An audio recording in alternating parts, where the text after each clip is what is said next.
Hey Guy, welcome back to Sleep Among Titans, where we drift through strange and quiet corners of the past, perfect for listening before you sleep. Tonight we're heading out to the American West. But forget the gunfights and the heroic sheriffs. We're going somewhere the history books tend to skip over. We're heading to the soiled dove's roost, the back alleys of Dodge City, long after the last poker hand has been played.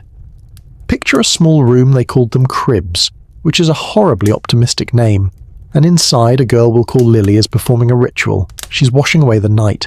Not just the grime, but the character she had to play. The cheap perfume, the forced smiles. This is less about hygiene and more about a quiet nightly exorcism. And then comes the most important part. She sits on the edge of a creaking bed and counts her earnings. Not gold nuggets. Cold, heavy coins. That clinking sound. That was the real brutal soundtrack of the West for women like her. It wasn't about romance, it was about rent. If this journey into the quiet corners of the past is already bringing you some peace, I'd love to know.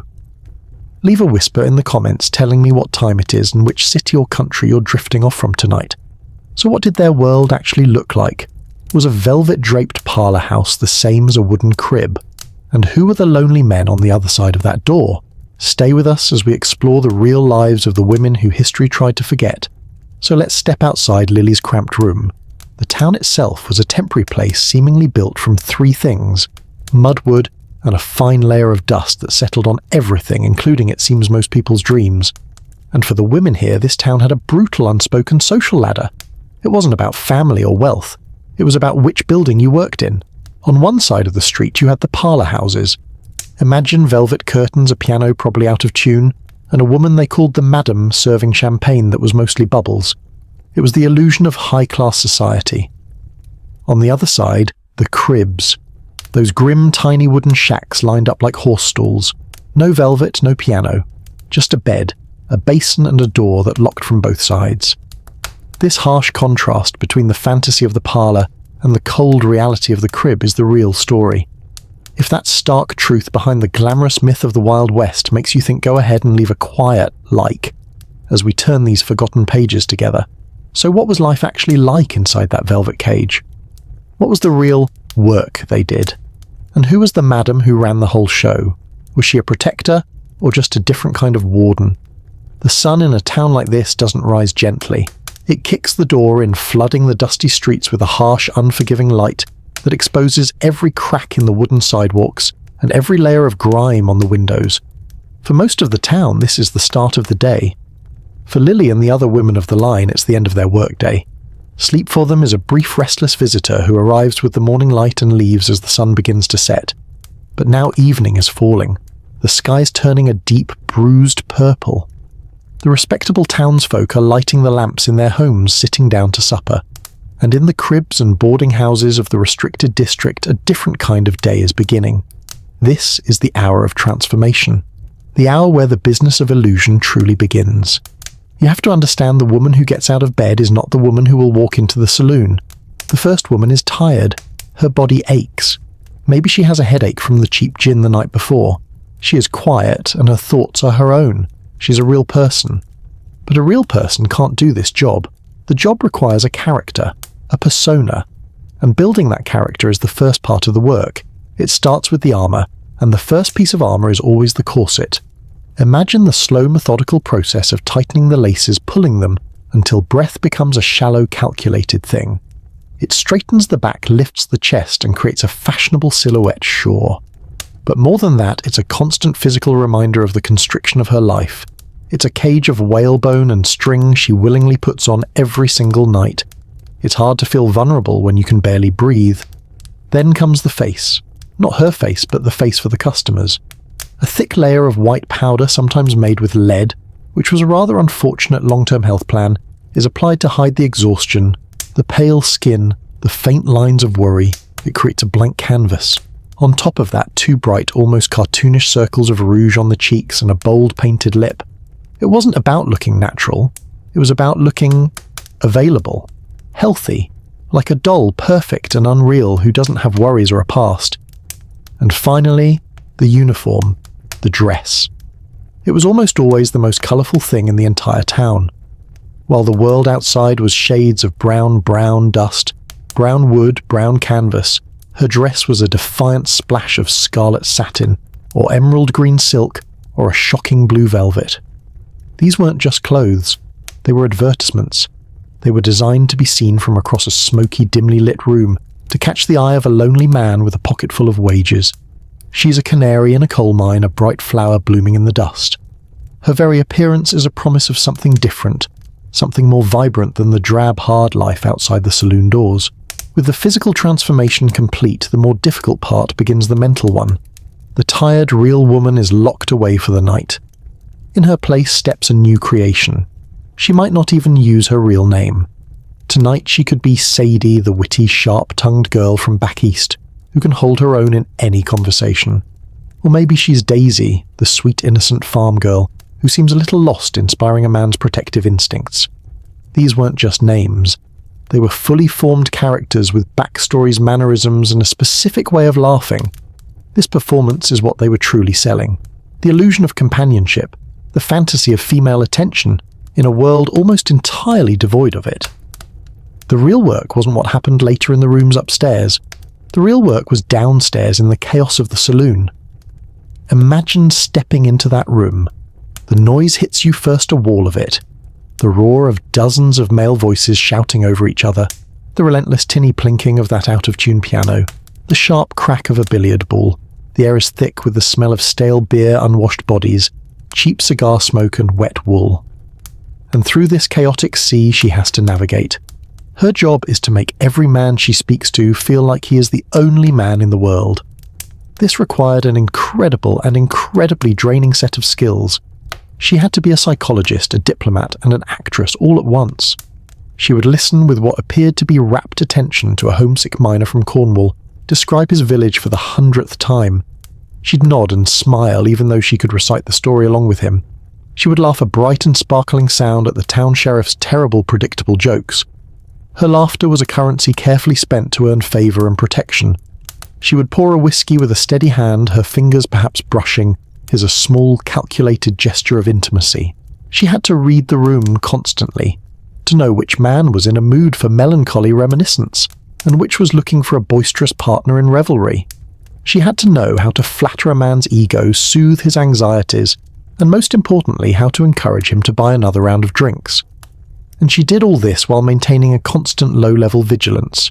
She had to be aware of the man whose temper was turning sour, the gambler who had just lost his last dollar, the drunk whose hands were starting to wander too freely. She learned to de-escalate a tense situation with a clever word to deflect an unwanted advance with a graceful turn. This wasn't passive work. It was active, high-stakes emotional navigation performed without a safety net for hours on end. It was the art of selling a moment. The art of making a lonely, exhausted man feel seen, feel important, feel like a king, for the price of a few watered-down drinks and eventually a trip up the stairs. And it's in that moment when the laughter stops and a quiet negotiation is made with just a glance that the illusion finally meets the cold, hard reality of the business. That was the job. A nightly performance of a lifetime for an audience that changed every evening but always demanded the same thing, an escape, an illusion. But what is the cost of selling illusions for a living? And what happens to the real woman when the character she plays begins to feel more real than she does?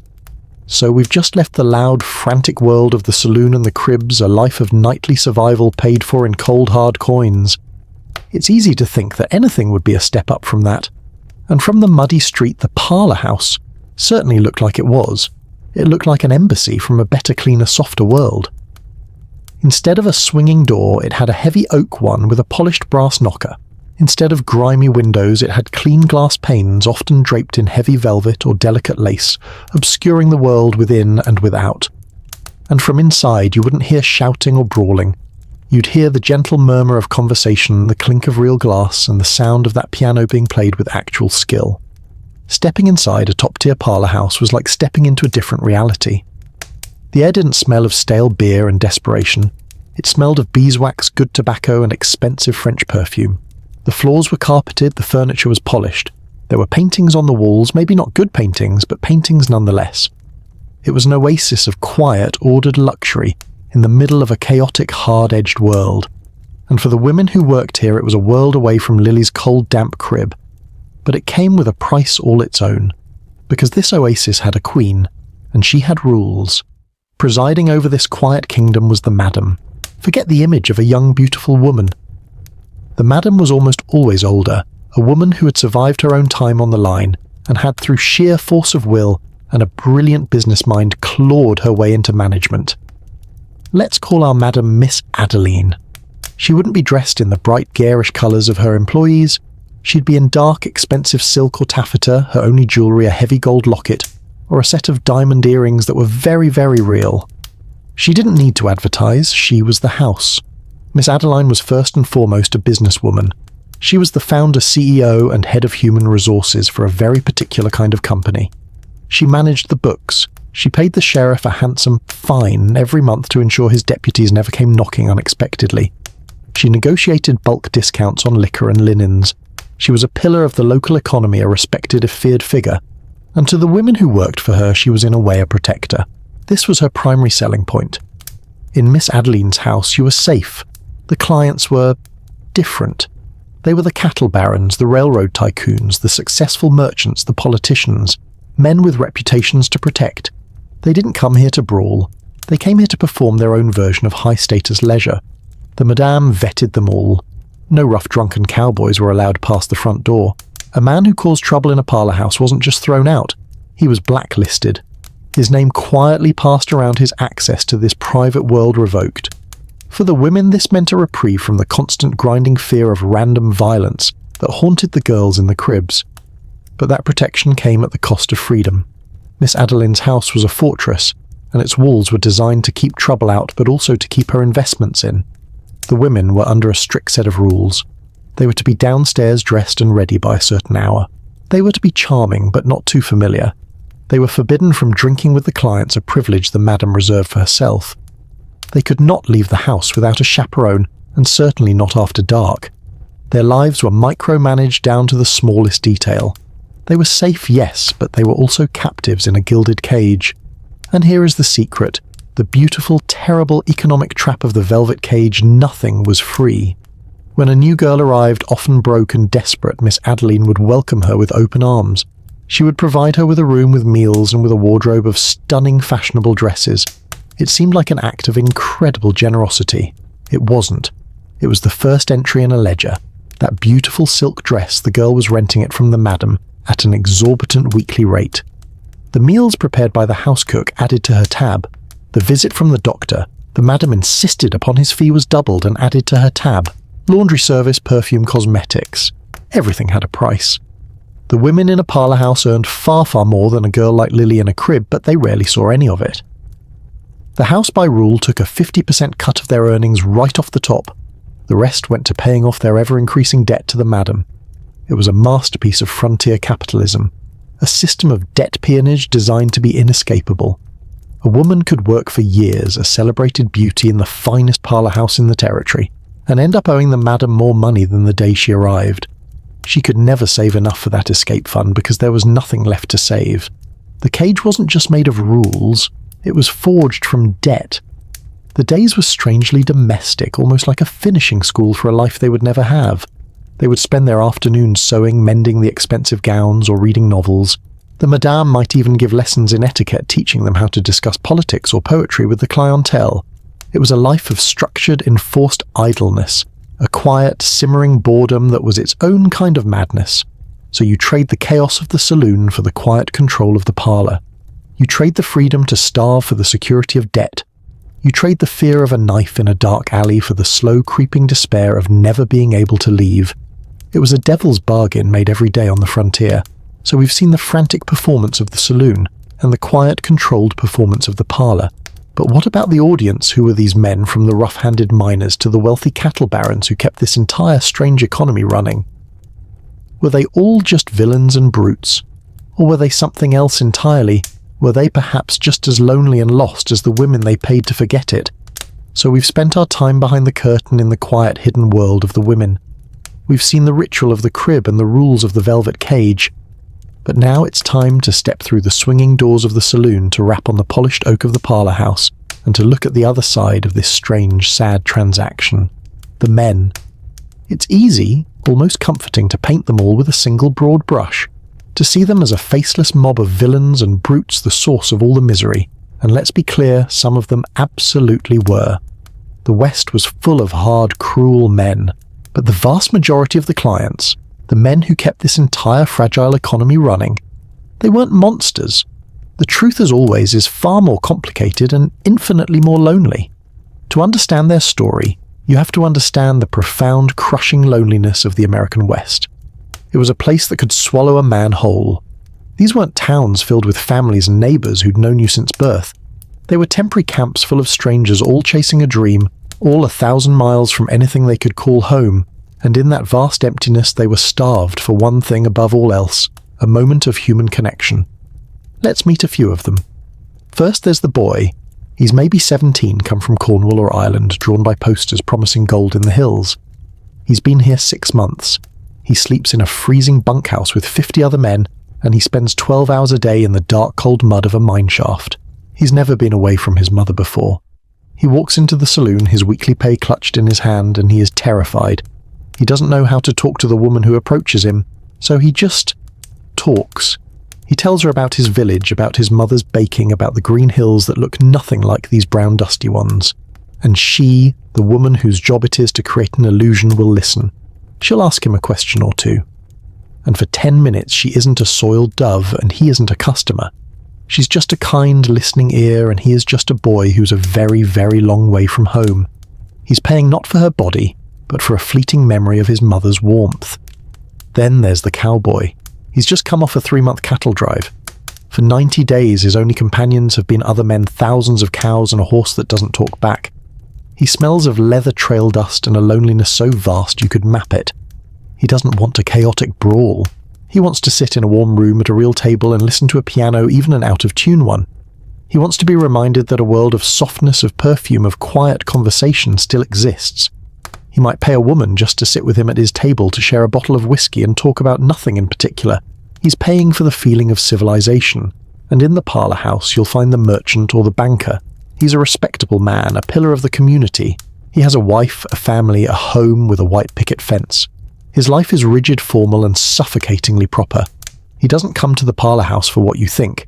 He comes for the performance. He comes to be with a woman who can talk about politics, who can laugh at his jokes, who treats him not as a husband or a father, but as a charming, fascinating man of the world. He's paying for an illusion of himself. For an hour he can be the witty, roguish character he's only read about in books. And finally there's the ghost, the man who's lost it all. His mining claim went bust, his cattle herd was wiped out by a blizzard, or his family back home died of fever. He walks in with a haunted look in his eyes. He's not looking for pleasure, he's looking for oblivion. He'll buy a bottle of the cheapest, harshest whiskey, and he will pay a woman to sit with him while he drinks it. He won't speak, he won't touch her. He's paying for a witness. He's paying to not have to be alone with his ghost for just one more night. The boy who needs a mother, the cowboy who needs civilization, the husband who needs an escape, and the ghost who needs a witness. They were all there, and they were all hungry. Not for the body, but for the soul. This act of looking past the surface, of looking past the transaction, to find the shared, aching human need for connection. That is one of the most important truths of this story. If you believe that finding the humanity in the most hidden corners of history is worthwhile, please subscribe and light a lantern. That way stories that search for the heart of the past will always find their way to you. And here's the strangest part of it all. It was a shared illusion. The men knew on some level that the woman's interest was part of the performance. They knew her laughter at their jokes was part of the price. They knew her sympathy was a service they were purchasing. And the women knew they knew. It was a silent, unspoken agreement. For this hour or for this evening, we will both pretend that this is real. We will pretend you are a charming hero, and I am a devoted admirer. We will pretend this isn't a business transaction. And in that shared pretense they found a strange, sad, but deeply human comfort. It was a fragile ecosystem built on a foundation of loneliness, and paid for coin by cold, hard coin. An entire world of illusion propped up by men who were desperate to believe in it, if only for a little while. But what were the real tools of that illusion? Beyond the smiles and the patient listening, it was in the details. The things a man might not even notice consciously, but that his lonely soul craved. It was in the rustle of a dress that sounded like civilization. the scent of a perfume that wasn't horse and dust. It was in the language of silk and powder. So we've met the lonely men, the ghosts and the boys and the husbands, all seeking a moment's escape from their hard-edged reality. And we know the women sold them that escape, that illusion of companionship. But what were the tools of that illusion? What was the real craft? It was more than just a well-timed laugh or a sympathetic ear. The performance began long before the first customer walked through the door. It was a language spoken without words. It was the language of silk and powder. You have to picture one of these frontier towns. Everything was made of wood, mud, and canvas. The color palette of daily life was 100 shades of brown and grey. The men wore dusty denim-worn leather and sweat-stained felt. Even the so-called respectable women were often in practical drab calico dresses. The whole world was muted, functional, and tired. And then, as evening fell, she would appear in a saloon doorway. She was a shock of colour, a defiance. A dress of scarlet satin that seemed to drink the lamplight, or a gown of emerald green velvet, or a shimmering impossible blue. These colours didn't just whisper, they shouted. They were a signal, a billboard announcing that she was not a part of this drab workaday world. She was something else entirely, something vibrant, something exciting, something for sale. The fabric itself was a promise. For a man whose hands were calloused from handling rock and rope and splintered wood, the soft slide of silk or the plushness of velvet was a memory of a different kind of life. The rustle of her petticoats as she walked past was the sound of civilization, a sound he might not have heard since he left home years ago. That dress wasn't just a dress, it was a temporary passport back to a world of softness. And it's a funny, ironic truth of the West. These women, the outcasts, were the primary drivers of the luxury economy. The very same merchant who would forbid his wife from speaking to a soiled dove on the street would greet that same woman with his most charming smile in his general store. Why? Because she was the one with the cash to buy the bolt of silk he'd imported all the way from St. Louis. She was the one buying the French perfume, the Spanish lace, the mother-of-pearl buttons. The respectable wives bought flour and beans. The fallen women bought fantasy. And fantasy was much better for business. The illusion was built in layers, each one a piece of armour. Beneath the vibrant dress were stockings, often silk, a true luxury held up by garters.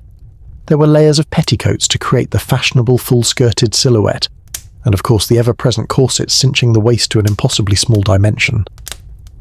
The sheer act of getting dressed was an engineering project, a slow, methodical construction of a woman who didn't actually exist. And then there was the scent. A respectable woman might use a faint touch of rosewater. But in the saloon, subtlety was useless. The air was already a thick soup of unwashed bodies, stale beer and cigar smoke. Her perfume had to be a weapon. It had to cut through the grime and announce her presence before she even spoke. Strong, heavy scents, musk, patchouli, jasmine that would cling to a man's coat and remind him of her long after he'd left. It was an act of aromatic warfare, creating a small perfumed bubble of fantasy in a sea of foul-smelling reality. The powder and rouge were just as vital. This wasn't makeup as we know it today. This was a mask. The thick white powder, often made from rice flour or more dangerously lead, was designed to create an image of perfect doll-like porcelain skin. It hid the signs of exhaustion from sleepless nights, the pale complexion of sickness, the fine lines of worry or age. It was spackle for the soul. The bright red rouge on her cheeks was a signal of health and vibrancy, even when she felt anything but. The details were props in the nightly play. A fan used not just to cool herself, but to flirt, to hide a whisper, to signal across a room. A piece of jewellery may be just polished glass, but it glittered like diamonds in the dim lamplight. A ribbon tied in her hair. Each element was a carefully chosen piece of costume designed to enhance the character she was playing that night. But maintaining this fortress of fabric and fragrance was a full-time job with a crushing overhead. A rip in a silk dress was a financial disaster. A spilled drink could mean the loss of a week's earnings. Much of their daylight hours were spent meticulously mending, lace-washing delicate fabrics by hand, trying to make their small, expensive collection of costumes last. Her appearance was her entire stock in trade. And as any merchant knows, stock depreciates. Their livelihood depended on this fragile, fleeting illusion of youth, health, and beauty. The moment that illusion began to crack, the moment the powder couldn't hide the weariness in her eyes, her value and her chances of survival plummeted. So they wrapped themselves in these beautiful, fragile layers of deception. They painted their faces and perfumed their skin, creating a language of softness and fantasy in a hard, unforgiving world. But this armor was only skin deep. It could hide exhaustion, but it couldn't cure it. It could mask sadness, but it couldn't numb it. So what happened when the aches of the body and the despair of the soul became too much to bear? What did they reach for when the silk and the powder weren't enough to hold back the darkness? That, my friend, is a much darker story. It's a story of blue ruin and of liquid dreams. So we've built the fortress, a beautiful fragile illusion of silk dresses, of powdered skin, of intoxicating perfume, an armor designed to protect the woman within and to sell a fantasy to the men without. But an armor is only as strong as the person it's protecting, and what happened when the person inside was breaking? What happened when the aches of the body and the despair of the soul became a noise too loud to ignore? They reached for the remedies of the day. And the remedies, my friend, were often just slower, quieter poisons. Let's be gentle here, but let's be honest. Sickness was a constant unwelcome guest in the lives of these women. We can talk about the risks of their profession, the shadow of diseases for which there were no cures, only whispered terrifying names like the pox or the French disease. The so-called treatments were often things of nightmare mercury rubs that could poison the body and cloud the mind, useless potions sold by travelling quacks. The fear of this invisible enemy was a constant low hum beneath the surface of their daily lives. But it wasn't just that. It was the general wear and tear of a hard life in a hard place. It was tuberculosis, or consumption, as they called it, that thrived in the cold, damp, poorly ventilated rooms. It was the influenza that could sweep through a town and decimate the population. It was the physical toll of abuse, of exhaustion, of poor nutrition. It was the constant grinding reality of being in pain. And for pain both of the body and of the soul, the 19th century had a very popular, very effective, and very dangerous friend. It came in a small brown glass bottle, and it was called laudanum. Today we would call it a tincture of opium, an incredibly potent and addictive narcotic. Back then you could buy it in any general store from any doctor for just a few cents. It was advertised as a cure for everything: a cough suppressant, a sleep aid, a pain reliever, a treatment for anxiety, for grief, for female troubles, which was a polite catch-all term for just about any suffering a woman might experience. And for these women, laudanum must have felt like a miracle. Imagine the relief. The dull, constant ache in your back from a tightly laced corset, gone. The sharp sting of a bruised arm, gone. The headache from the saloon's noise and smoke, gone. But its real magic was not what it did to the body. It was what it did to the mind. Laudanum didn't make the pain disappear. It just made you not care about it anymore. It wrapped the world in a warm, fuzzy blanket of indifference. The anxieties, the fears, the shame, the loneliness, all of it would recede, replaced by a gentle, dreamlike state. For a few hours, the cold, hard edges of reality would soften and blur. It wasn't a cure, it was a temporary truce, a liquid dream, and it was so easy to become dependent. A few drops for a toothache, a small dose to help you sleep after a difficult night. Soon the bottle was a constant companion, a quiet tyrant you couldn't live without. The escape it offered became a prison of its own, the moments of clarity between doses becoming harder and harder to bear. And when the quiet, gentle numbness of laudanum wasn't enough, when what you needed wasn't a truce but total annihilation of thought and feeling, there was its loud, chaotic cousin gin. Not the sophisticated botanical gin you might be thinking of. The cheap, potent gin of the frontier saloons was a harsh industrial spirit, often poorly distilled, and sometimes even adulterated with things like turpentine or sulfuric acid to give it an extra kick. It was so notoriously bad, in fact, that it earned a wonderfully descriptive nickname, Blue Ruin. And that's exactly what it offered. Ruin. This wasn't a drink for social sipping. This was a drink for erasing. A few shots of Blue Ruin, and the noise in your head would finally mercifully go silent. The memories, the regrets, the fear of the future, all of it would be washed away in a harsh, burning flood. It was a fast, cheap, and brutally effective way to get through the night, or to forget the one you'd just had. So you have this terrible perfect storm, a life of chronic physical pain and immense emotional stress, a society that offers no real comfort or support, and readily available highly addictive substances sold as medicine and recreation. It was a quiet, desperate trap laid with good intentions and sprung by human suffering. These were the secret, silent battles fought every night in those small, lonely rooms long after the last customer had gone. Battles against pain, against memory, against despair, fought with the only weapons they had at their disposal. But was it all just this solitary suffering? Was there no shared experience of grace? No single feeling that could connect everyone in this dusty, broken town, from the woman in the crib to the banker in his fine house? Sometimes, when the wind was just right and the shouting in the saloons died down for a moment, a different sound would drift through the night, the sound of a single solitary piano, and in its melody a different kind of story was being told. So we leave them there in the quiet of their rooms with the false comfort of their liquid dreams and their secret, silent battles. The night on the frontier was a loud thing, a symphony of shouting and bad jokes and breaking glass. But in the deep late hours, a moment would sometimes arrive when the chaos would finally exhaust itself. A profound quiet would settle over the dusty streets, a stillness so deep you could almost hear the stars. And in that quiet, this other sound would emerge. A single piano.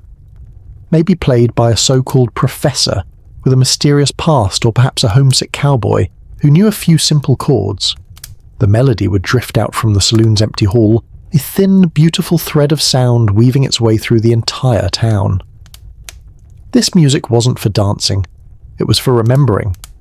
That simple, sentimental tune would find its way into Lily's small crib, and for a moment she might stop mending a torn seam, close her eyes, and remember a hymn her mother used to sing in a church a lifetime ago. It would drift into the miner's bunkhouse, and a young man lying in the dark would hear it, and the face of a sweetheart he'd left behind would become so clear it was almost a ghost in the room with him. It might even find its way through the open window of the banker's respectable house, and his wife sitting alone would pause her needlework and feel a pang of some old forgotten dream of her own. For those few precious minutes, all the rigid, brutal roles of the town, the sinner, the saint, the customer, the wife, they would dissolve in that shared melody. They were all just people, exiles listening to the same sad song, haunted by the same ghosts of a place they once called home. But what happened when the music stopped and the daylight returned? What happened in the quiet rooms where these women lived out their lives together? Did they find friendship in that shared secret heartache? Or did the desperate need to survive day after day inevitably turn them against one another? The last notes of the piano have dissolved into the harsh light of morning. The nightly performance is over. The men, the customers, have gone back to their mines. Their cattle drives their respectable storefronts. And in the long, quiet hours of the day, the women are left with the one thing they couldn't escape each other. It's a comforting thought, isn't it? A sisterhood of outcasts, a band of fallen angels, all linked arm in arm against a hostile world. And sometimes it was exactly that. But the truth, like the women themselves, was far more complex. In the quiet daylight hours, their shared world could be a sanctuary, or it could be a battlefield with prettier dresses. Let's step away from the smoky saloons and the velvet-draped parlors of the night. Let's enter the communal sitting room of a boarding house, or the sewing room of a parlor house in the middle of a Tuesday afternoon. The air in here doesn't smell of cheap perfume and whiskey, it smells of brewing coffee, of ironing, and the faint dusty scent of cotton thread. The laughter in here when it comes is different. It's quieter, more genuine, and sometimes much more cruel. This is backstage. This is where the masks come off, and the real dynamics of their lives are played out. No one on the outside could ever understand their world. Not the respectable wives who whispered about them in the street, nor the lonely men who paid for a fantasy of them at night. Only they understood. Only they knew the exhaustion that settled deep in your bones after a long night. Only they knew the specific fear that came with a certain client's heavy footsteps on the stairs. Only they knew the quiet humiliation of having to smile when you wanted to scream. This shared secret knowledge forged a powerful unspoken bond. It was a sisterhood born of necessity. You would see it in the small, quiet moments of grace. Picture an older woman, let's call her Sarah, her fingers nimble from years of this work, sitting with a newcomer like Lilly. Sarah is showing her how to expertly mend a tear in a delicate piece of lace on a cuff. You pull the thread just so dear she'd murmur, her voice low. This one, Mr. Abernathy, he's a banker. He notices the details, likes his girls to look like ladies. This isn't just sewing advice. This is a lesson in survival. It's a piece of vital professional wisdom passed from a veteran to a rookie. You would see it when one of the women came down with a cough that wouldn't quit. Another would appear at her door with a hot broth she'd made or a bitter herbal tea that tasted terrible but seemed to help. No one told her to do it. It was just what was done. They were each other's doctors, nurses, and pharmacists sharing remedies and taking care of their own. They were each other's confessors. In these quiet rooms, they could finally speak freely. They would complain about a difficult client, share a funny story about a clumsy cowboy, or quietly weep over a letter from a family back home that would never welcome them back. They could be vulnerable in a way they could never be with anyone else. They understood the difference between a girl's work persona and the real tired woman underneath. But the same walls that fostered this intimacy also created a pressure cooker of jealousy and competition. Their entire livelihood was a zero-sum game. There were only so many wealthy clients, only so many men who could afford to spend freely. Every woman in that room was on a fundamental level a business rival. And so a new girl arriving in town was never just a new friend. She was a threat. Imagine her fresh-faced, maybe younger, prettier, with a story that was new and a spirit not yet broken by the relentless grind. When she walked into the sewing room for the first time, the easy camaraderie would falter. The friendly chatter would be replaced by a quiet, sharp, calculating assessment. She was new competition, and the whispers would begin. The rivalry could be subtle. A cutting remark disguised as a joke about her dress. A piece of advice given with a smile that was intentionally wrong, designed to make her look foolish in front of a good client. Or it could be more direct. A rumour carefully planted and whispered to the madam about her drinking too much. A misplaced piece of jewellery that would cast suspicion on her. In a world where your reputation and desirability were your only assets, a rival wasn't just an inconvenience. She was a direct threat to your income, and therefore to your survival. There was a pecking order as clear and as rigid as any royal court. The woman who was the favourite of the local cattle baron held a position of power. She got the best rooms, the first pick of the new dresses, and a lighter workload. Her status could make life easier, or much, much harder for the other women in the house. So what were they, friends or rivals, saints or sinners? The truth is they were all of it all at once. The same woman who would sit by your bedside all night when you had a fever might also subtly steer her best client away from you the very next day. They were a dysfunctional, complicated, and utterly necessary family, bound not by blood but by a shared, inescapable fate. They were the only ones who truly knew the rules of the game, and in that strange tangled web of friendship and resentment in those quiet afternoon hours, filled with the scent of coffee and the snip of scissors, they nursed a shared secret. It was a fragile hope guarded more fiercely than any client's confidence. It was the one thing that truly united them, the one thing that made the performance, the pain, and the rivalry bearable. It was a dream stitched together with every spare dime and nickel they could hide from the madame's ledger. It was the dream of getting out. We've been in the sewing room listening to the whispers, the threads of friendship and the sharp needles of rivalry that stitched together the daily lives of these women. But beneath all of that, under the surface of the gossip and the shared cups of coffee, there was a deeper, more powerful current. It was a secret, silent religion that almost every woman in that life, from the newest girl in the grimiest crib to the most celebrated beauty in the parlour house, practiced in private. It was the religion of getting out. This religion had a holy text, the Montgomery Ward catalogue, its pages worn thin, showing pictures of a clean, respectable world they could barely imagine.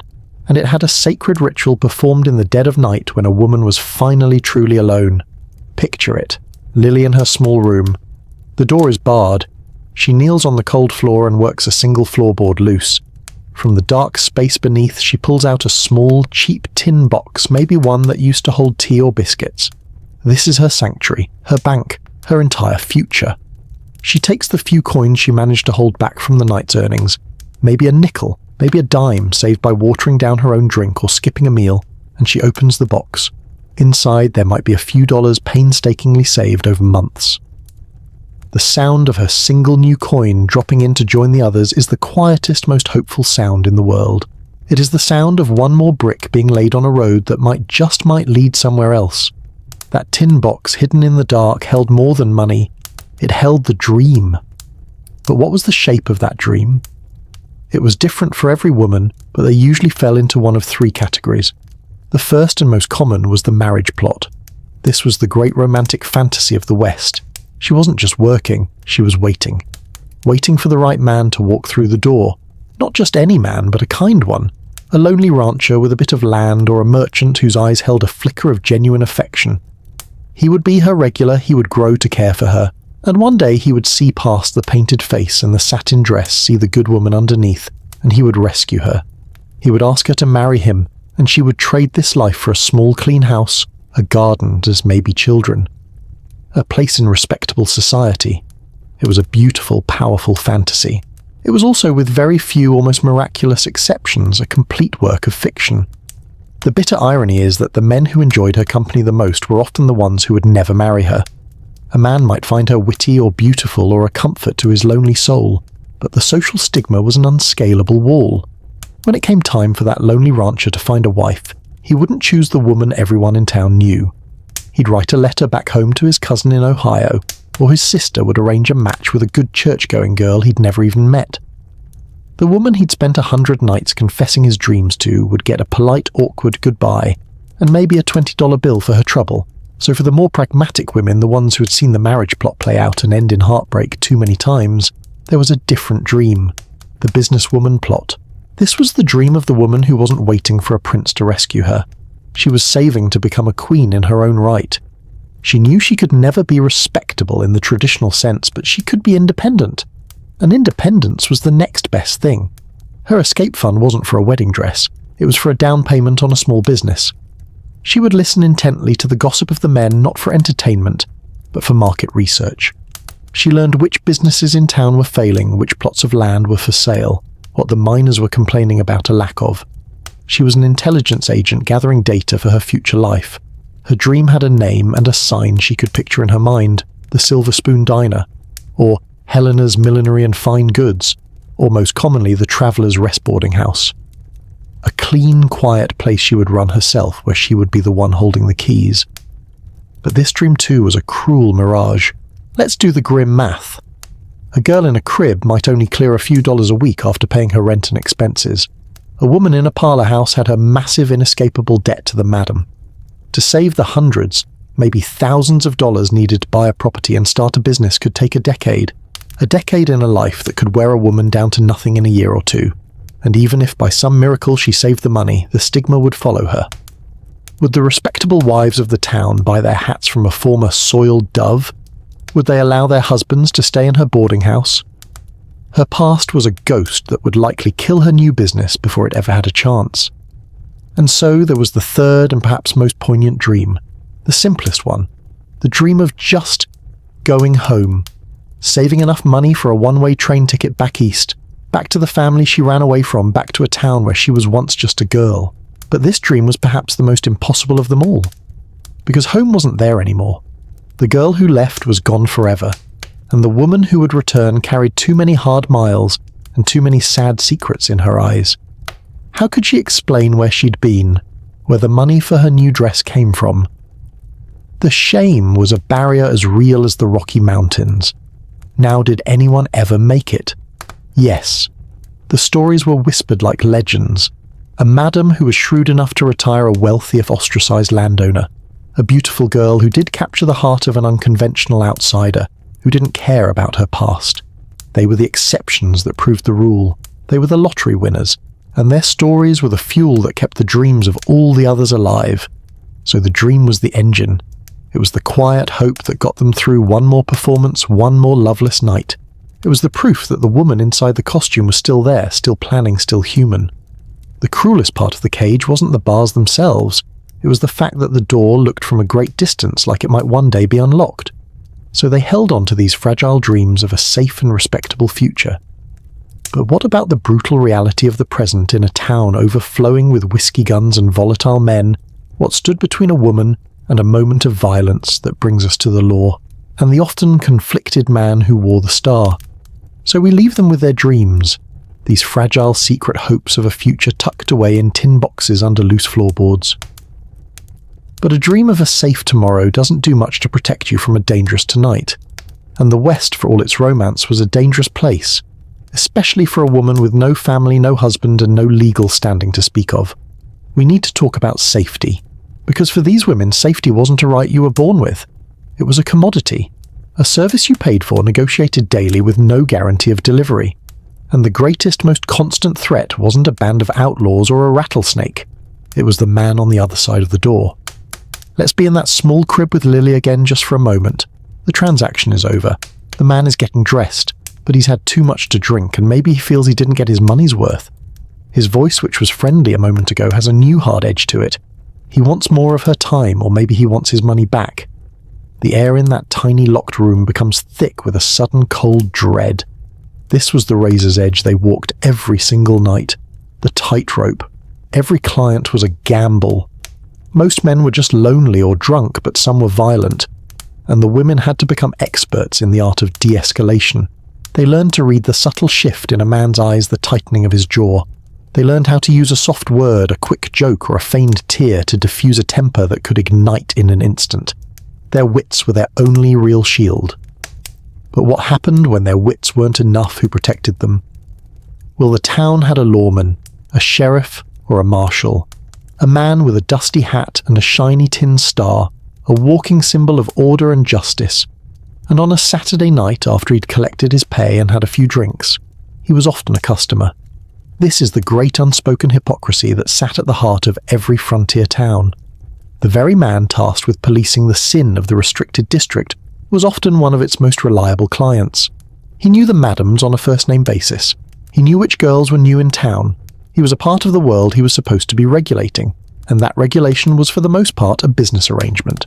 You see, prostitution was illegal, of course, but you rarely saw the brothels and cribs actually shut down. Why? Because they were a vital source of revenue.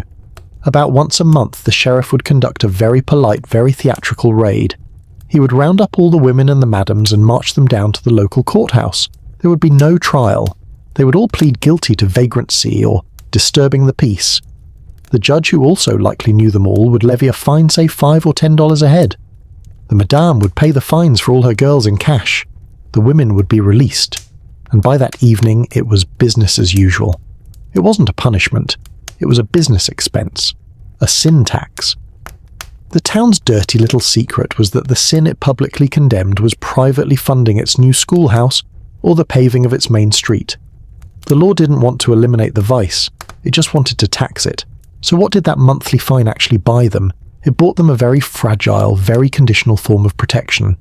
It meant that if a client refused to pay, a woman could in theory call for the sheriff, and he might just show up to collect her fee. It meant that if a client was getting truly spectacularly violent, breaking furniture, firing his gun, the law might intervene. But it was always a judgment call. Let's replay that scene in Lily's room. The man gets aggressive. She screams. Does the sheriff, who is having a quiet beer in the saloon next door, come running? Well, that depends. His first question upon hearing the commotion wouldn't be, "Is she all right?" It would be, "Who's in there with her?" If the man is a nobody, a drifter, a poor miner with no connections, then yes, the sheriff might just haul him out and throw him in a cell for the night. That's easy. It makes the sheriff look effective. But if the man in that room is Mr. Abernathy, the banker who holds the loan on the sheriff's house, if it's the son of the powerful cattle baron who owns half the valley, well, suddenly the story changes. The sheriff might walk away. Or worse, he might come to the door, pull the man out, and then turn to Lilly and say, "What did you do to provoke him? You girls need to learn how to handle your men." In the eyes of the law, she was the one at fault. She had no rights. She was by her very profession outside the protection of respectable society. Her safety was constantly being weighed against the social and political standing of her attacker, and she was always on the lighter side of the scale. Their only real protection was the formidable presence of a good madam who had the money and the influence to make a complaint stick, or the loose informal sisterhood of the other women who might band together to throw a violent man out into the street.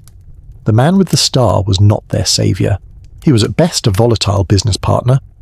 At worst, he was just another dangerous client with a little more power than the rest.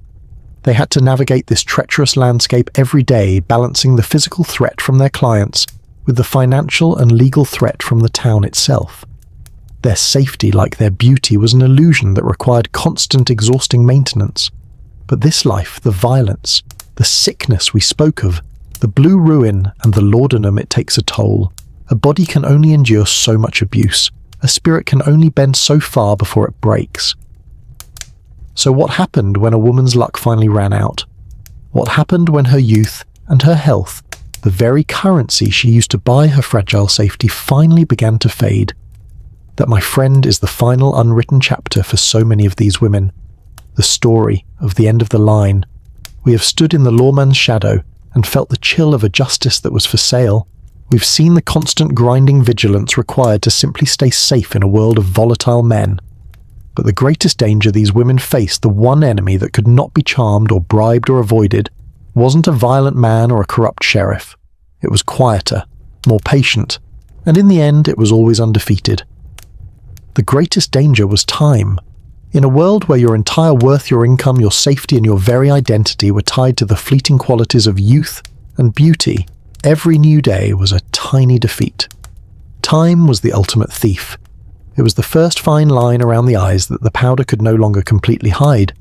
It was the slight dulling of the hair's shine.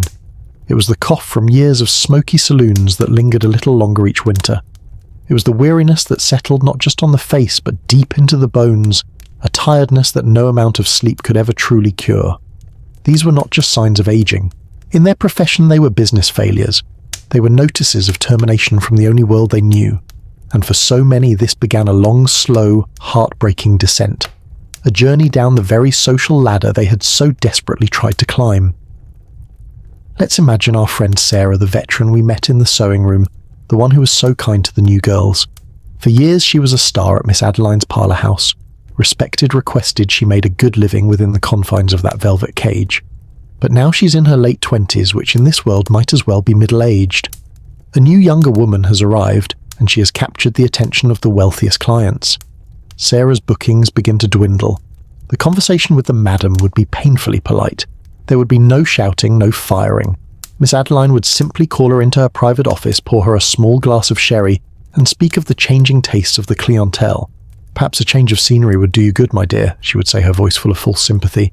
A less demanding environment. It wasn't a suggestion. It was an eviction notice delivered with the cold, quiet brutality of a business decision. So Sarah packs her trunk, leaving the velvet cage behind. Her first step down is back to the world she thought she had escaped the saloon. The work here is harder, the hours longer. The laughter she has to produce is louder, more forced. The whiskey is cheaper, and the hands of the men are rougher.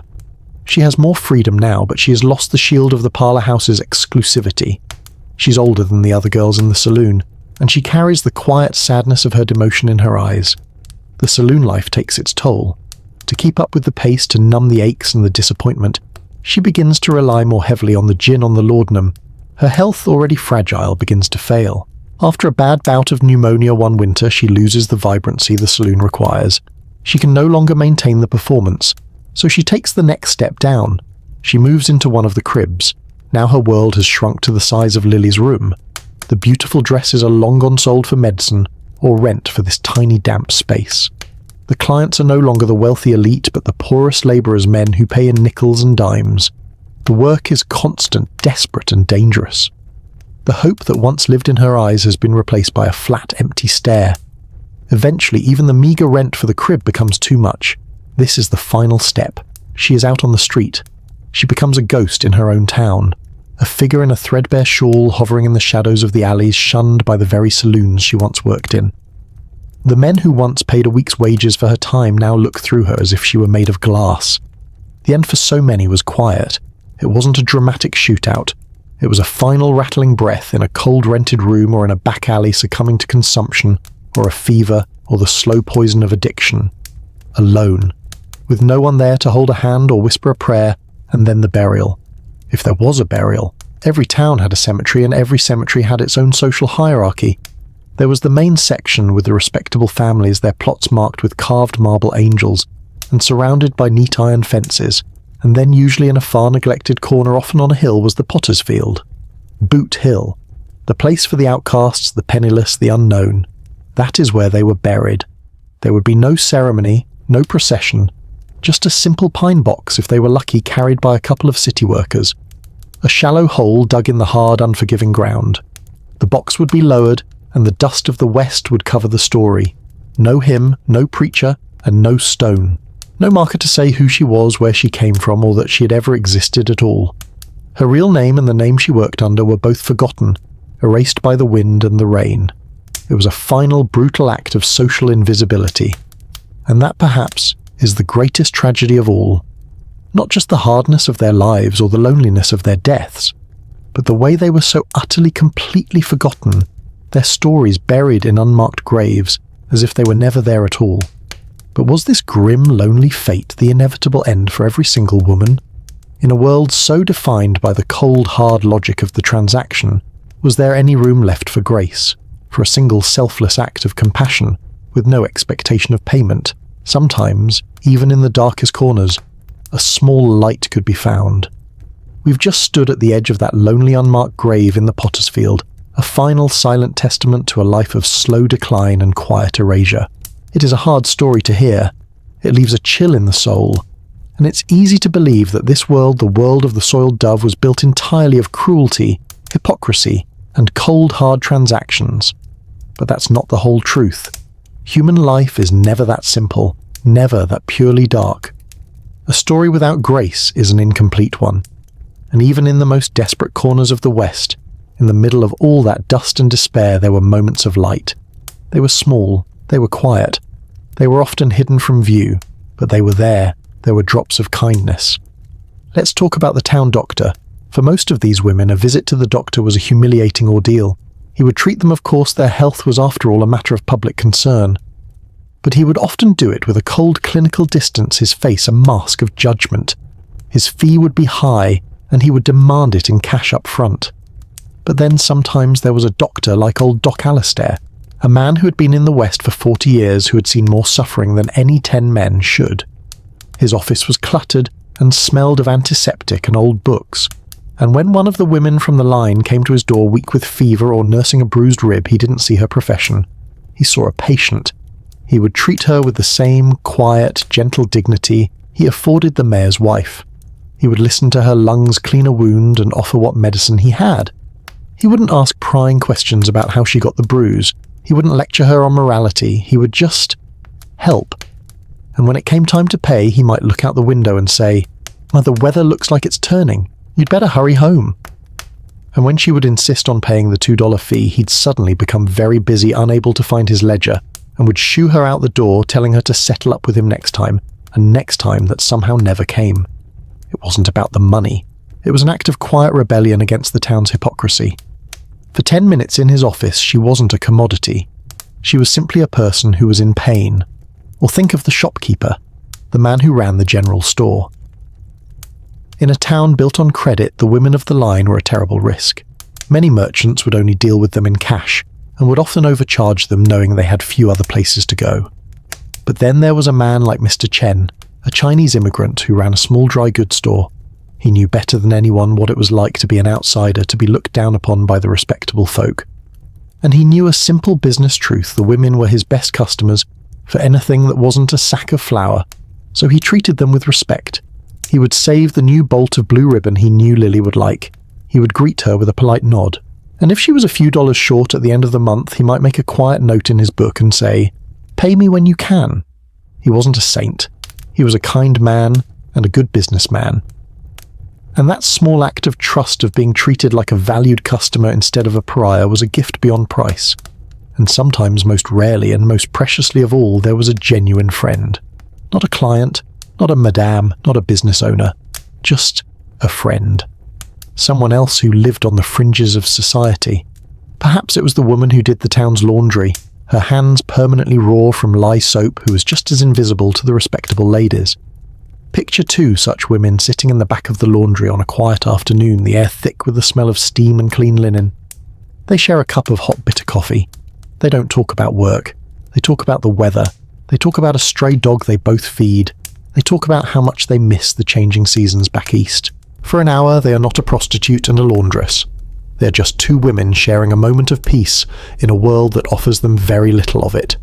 It is a moment of connection with absolutely no transaction attached. A friendship.